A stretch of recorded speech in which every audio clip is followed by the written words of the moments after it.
સુરત આંજણા farm પાસે ખુલ્લા પ્લોટમાં ભંગારનો ધંધો કરતા વેપારી પાસે સામાજિક આગેવાન બનીને ફરતા નુરુ ચાઇનીઝે ખંડણી માંગતા રંગે હાથ પોલીસના હાથે ઝડપાઈ ગયો હતો। આ અંગે સલાબતપુરા પોલીસે વધુ પૂછતાછ હાથ ધરી છે। સુરત આંજણા ફાર્મ પાસે ખુલ્લા પ્લોટમાં ભંગારનો ધંધો કરતા વેપારી પાસે સામાજિક આગેવાન બની ફરતા નરુ ચાઇનીઝે ખંડણી માંગતા રંગે હાથ પોલીસના હાથે ઝડપાઈ ગયો હતો। આ અંગે સલાબતપુરા પોલીસે વધુ પૂછતાછ હાથ ધરી। ઝોન 2ના ડીએસપી ભગીરથ ગઢવીએ વધુ માહિતી અપાતા કહ્યું કે આંજણા ફાર્મ નજીક HCT રૂની બાજુમાં આવેલા ખુલ્લા પ્લોટમાં ભંગારનો ધંધો કરતા હતા, ત્યારે સામાજિક આગેવાન બની ફરતા નરુ ચાઇનીઝે અહીં ગેરકાયદેસર ધંધો કરતા છો કહી સુરત મહાનગરપાલિકાના દબાણ ખાતામાં ફરિયાદ કરી હતી, જે ફરિયાદ બાદ મનપાના દબાણ ખાતા દ્વારા દબાણો દૂર કરાયા હતા અને ત્યારબાદ ફરી તે જગ્યા પર મનપાની મંજૂરી મેળવી ભંગારના વેપારી ફારૂક સફીઉદ્દીન શેખે ભંગારનો ધંધો શરૂ કર્યો હતો। ત્યારે આરોપીનું ચાઇનીઝ ભંગારના વેપારીએ કહ્યું 10 લાખ રૂપિયા આપ અને દર મહિને 20,000 નહીં આપે તો મનપામાં ફરી ફરિયાદ કરી ધંધો બંધ કરી દઈશું। ત્યારે ગભરાયેલા ભંગારના વેપારીએ પોલીસનો સંપર્ક કર્યો અને 50,000ની ખંડણી આપતા રંગે હાથ ઝડપી પાડ્યો હતો। આ ગુનામાં સાથે નુરી ચાઇનીઝને સાગરિત સાદેર સબાસ અલીની ધરપકડ કરી હતી। ગઈકાલે એક ફરિયાદી અમારે પાસે આવ્યા હતા। ફરિયાદી ફારૂકભાઈ છે, એમણે આવીને એવી ફરિયાદ કરી કે એક વ્યક્તિ નુરુભાઈ શકુરભાઈ શેખ ઉર્ફે નુરુ ચાઇનીઝ અને એનો એક મિત્ર છે સાદિક અલી અબ્બાસ અલી પઠાણ, આ બંને એને પાસે ખંડણી માંગે છે। આ જે ફરિયાદી છે એ પોતે ભંગારનો ધંધો કરે છે ખુલ્લા પ્લોટમાં। અગાઉ એણે ત્યાં નાનકડા શેડ્સ બનાવ્યા હતા પોતાના કામકાજ માટે, તો એ શેડ્સ આ જે નુરુ ચાઇનીઝ છે એણે SMCમાં અરજી કરી હતી અને શેડ્સ એના તોડાવી નાખ્યા હતા, જેથી જે ફરિયાદી હતા એ ખૂબ ગભરાઈ ગયા હતા, એને ઘણું નુકસાન પણ થયું હતું। પછી એણે આને બ્લેકમેલ કરવાનું શરૂ કર્યું અને એમ કીધું હતું કે તારે અમને 10 લાખ રૂપિયા આપવા પડશે।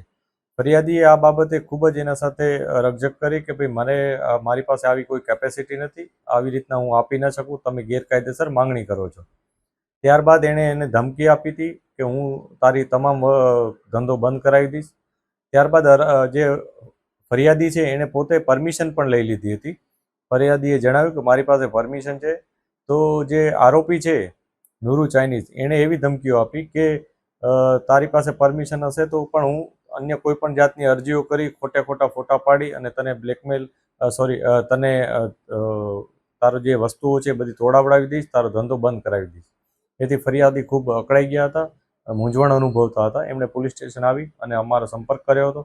છેવટે અમે એમને જણાવ્યું હતું કે તમે ફરિયાદ આપી દો।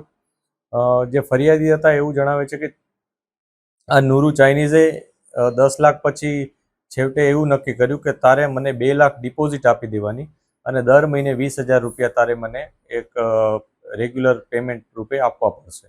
આ પ્રકારનું એ લોકોનો જે વાર્તાલાપ હતો એ તમામ રેકોર્ડિંગ પોલીસ પાસે એમણે રજૂ કર્યા હતા અને ત્યારબાદ પોલીસે એમની ફરિયાદ લીધી હતી।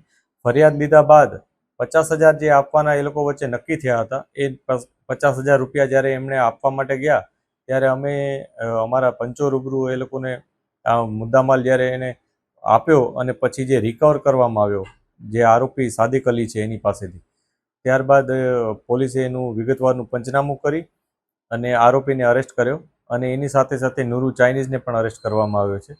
આ નુરુ ચાઇનીઝ અગાઉ કેટલા લોકોને પરેશાન કર્યા છે, આવી રીતના અન્ય કયા લોકો પાસે ખંડણી માંગે છે અથવા ઘણા બધા લોકો પાસે પૈસા લીધા હશે, એ બાબતની અમે તપાસ કરી રહ્યા છીએ।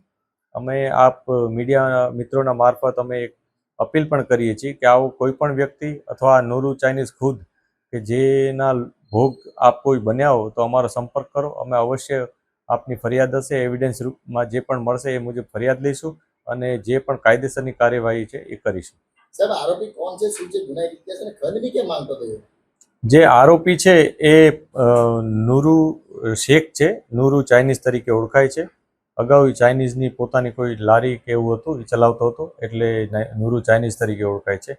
જે આરોપી છે એ હાલમાં પોતાને સોશિયલ વર્કર તરીકે ઓળખાવે છે અને સાથે સાથે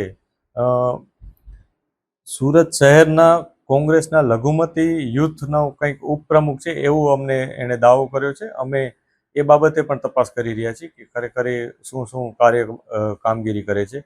આ ઉપરાંત એનો જે મિત્ર છે સાદિક અલી, એ પહેલાં પોતાની દુકાન હતી એની જીન્સની ને એની, અત્યારે હાલ એ કોઈ કામ કરતો નથી.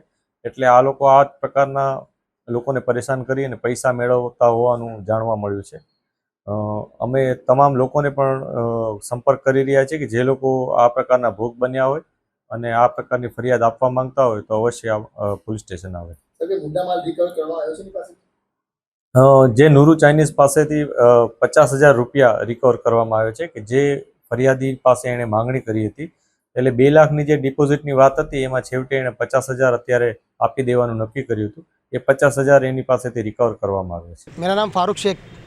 मुझे नूरू भाई चाइनीज़ जो है उमरवाड़े में रहने वाले, उनका फ़ोन मुझे आ रहा था बार बार 1 महीने से कि भाई ये जो तू काम कर रहा है पतरे का शेड बनाकर, ये इलीगल है।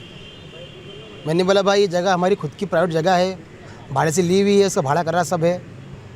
भाई बोलता है पतरे का, बोले भान काम इलीगल होता है, बोले अगर तू पैसा मुझे नहीं देगा तो तेरा काम होएगा नहीं। और वहाँ हमारे काम करने वाले कम से कम 100-150 लोग काम करते हैं वहाँ पर। बोले वहाँ पे व्यापार नहीं होगा, व्यापार करना है तो पैसा देना पड़ेगा।